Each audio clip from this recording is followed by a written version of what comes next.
It was an ordinary Saturday morning when the chaos began.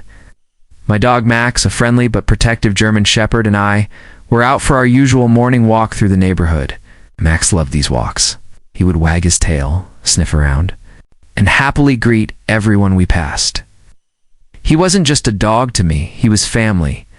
But little did I know, today wouldn't be just another walk.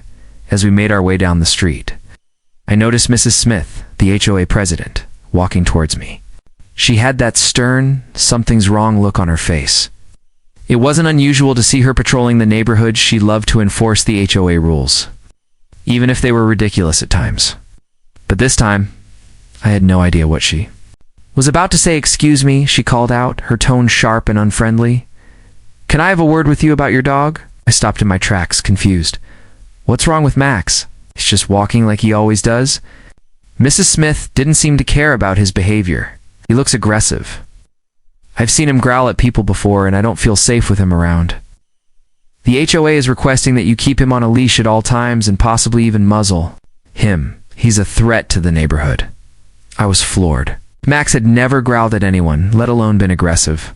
Sure, he was protective, but he had always been friendly to anyone who approached us, especially kids.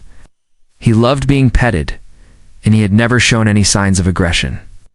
But here was Mrs. Smith, telling me that the HOA thought Max should be banned for looking aggressive. I tried to keep calm, but the frustration was building. Are you serious? My dog is not aggressive. He's just big and protective. Mrs. Smith didn't budge. It's not about his size or breed, but how he looks. People are complaining about feeling unsafe. At that moment, I realized this wasn't about Max at all. It was about her. Overreach as HOA president. I asked her to show me any actual complaints, but she couldn't provide any. She just repeated the same line over and over about how his appearance was intimidating. Max wagged his tail at her, seemingly unaware of the drama unfolding. I knew right then that I wasn't going to let an HOA dictate how I could live with my dog. I left her standing there, walking away with Max, who was still happily enjoying the walk. It was absurd. But it reminded me how often people like Mrs. Smith will use their position for control.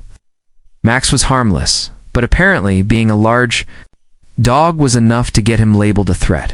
It was time to push back, and that's exactly what I did.